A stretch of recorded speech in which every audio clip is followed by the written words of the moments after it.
There was a time when not one but two of Michigan's native sons were running for president. If lucky enough to be nominated the Republican Party standard bearer in the fall, if honored enough to serve in the office of the presidency, I promise you this: I will not work for the pundits, I will not work for the bundlers, I will not work for the powerful, I will work for the people, I will work for you. With me now, former presidential candidate turned Romney supporter, Michigan Congressman Thaddeus McCotter. Congressman, nice to see you, sir. Happy National Pancake Day, Chuck. Well, there you go. It is now officially my daughter's favorite holiday. Let me start with what's going on in Michigan. How did Romney get to this point? How is he on the verge of, frankly, a coin flip right now between winning and losing the state of Michigan, the state of his birth? Well, I think there's two things. There's the general and then there's the specific. The general has been talked about quite a bit in terms of the animus towards Mr. Romney, which I believe through no fault of his own, as quote-unquote the establishment candidate. And we've seen throughout this process individuals try to come forward and be the anti-Romney candidate. As you know, heading into Florida after South Carolina, it was Speaker Gingrich. Now after the 3 states that Rick did well and that were non-binding, he's now the candidate. So I think Mr. Romney in many ways is running against a perception that is very difficult to get past no matter what he does or doesn't do. Secondly, I do think that what you saw in terms of the specific in Michigan is, again, the absence of Speaker Gingrich in this race is going to be the critical determinant, I think, to see where his voters go or don't go, much as his absence was in the other 3 states. That gives someone a much clearer shot at going forward and being the anti-Romney candidate. And I think that's why Michigan's where it is today. You know, you just made the case, though, then maybe Mitt Romney can never win. In an odd way. And I say this, but simply that any time it's been a one-on-one situation where there isn't other folks splitting up vote, if he's not able to win in a one-on-one situation here, at some point, Santorum gets some momentum, could end up driving Newt out of the race if Newt, for instance, doesn't win his home state. Then how does Romney get to 50% of the Republican electorate?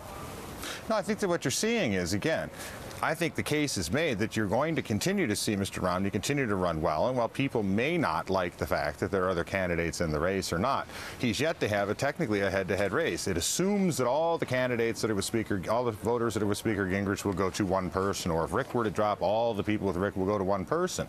When in fact, even the Rasmussen polling shows that over the majority of Republicans think that Mr. Romney is going to be our nominee. So I don't think we can ascribe to individual candidates leaving the race, ascribe to their supporters that somehow they're automatically going to go somewhere else.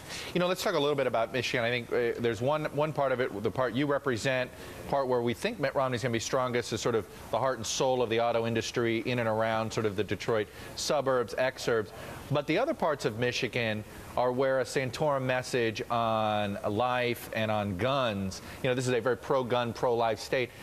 Is that sort of how this state splits? It's sort of the suburbs of Detroit versus the rest of the state when it comes to Republican voters? Well, there's an east-west differentiation within the state, but the reality is the economy of Michigan is something that links everybody together. It's an automotive state. It's a manufacturing state. In many ways, there are fewer differences economically between Detroit and Grand Rapids, say, as there are few differences really between Michigan or any other Midwestern state. When it comes down to what's happening in Michigan today as a Republican, you can look at the primary, and they're all on the record as being opposed to the auto industry bridge loan, which I trust that's what President Obama will call it today at the meeting. And doing that in the primary, the concern that many of us have is what's going to happen in the general election. And the president and his team have been very smart about this. Even when I was running through my 15 minutes of lame for president, he was working manufacturing places in Iowa. He was working manufacturing places in Ohio. And when you come into that general election and come back to Michigan, that individual that was referenced from my home state that has a Democratic wife, and he's upset about Mr. Romney at the present time, he's going to be upset with the Republican nominee on this issue unless we can get people looking forward to the future of manufacturing rather than backwards. So and I know you were somebody that was critical. You're supporting Romney now, but you seem to be critical of him for being against what you just referred to as the bridge loan, but what others refer to as the auto bailout. Well, all 4 of the current Republican nominees have the same position on that issue. So for me to find a nominee for my party, that was not really a consideration since they were all equivalent on. If the worst case scenario for Romney happens, are you going to be one of those Republicans who thinks, maybe it's inevitable, got to look for another candidate? Maine Governor Paul LePage is on the record saying it's time for a fresh face. Yes, as Maine goes, there goes the nation. Right. But look, I'm against a brokered, orchestrated convention. I think our nominee should be one of the 4 people that are currently there that'll be bringing the actual delegates to the party.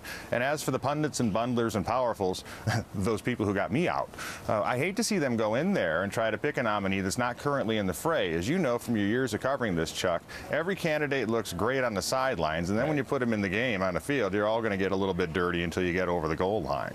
So I think that's a panacea that a lot of Republicans have. I think our nominee is going to be one of these 4 people. And again, as a Romney supporter, I hope it's him, but I'm prepared to support any of them. Are you concerned that Romney, you know, it's been interesting watching these last 4 or 5 days. I don't think you could sit here and say that Santorum has kept momentum going. He sort of stepped on himself at various times.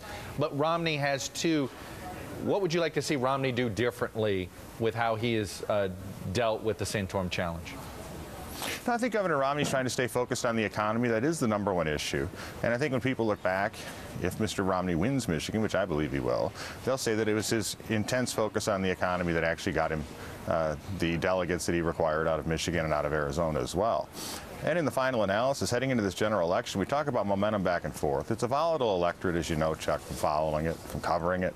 And that's not going to change as we head into November. The American people are taking their time, making sure they do the best they can to make a prudential decision. And they'll do the same thing in November that they're doing now. Thaddeus McCotter, Congressman from Michigan, southeast part of the state. Thanks for coming on this morning. Thanks, Chuck. All right.